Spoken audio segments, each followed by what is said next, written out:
ইসরায়েলের উপরে যে রকেট হামলা করে ওদের কাছে অত রিসোর্সেস না থাকে এবং ওই রকেট ফিউলের দাম অনেক বেশি হয়, ওরা এই টাইপের রকেট ফিউল ইউজ করে।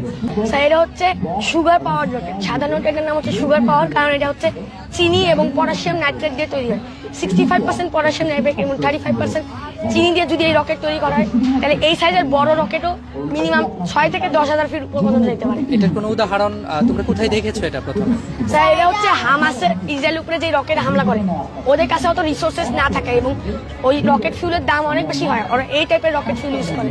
ওদের 5 থেকে 10 কেজির এই রকেট মিনিমাম 17 থেকে 20 কিলোমিটার পর্যন্ত যাওয়ার সক্ষমতা রাখতে পারে এবং এটা বেশি কম দামি হয় এবং ম্যাস প্রোডাকশন করতে সহজ হয়।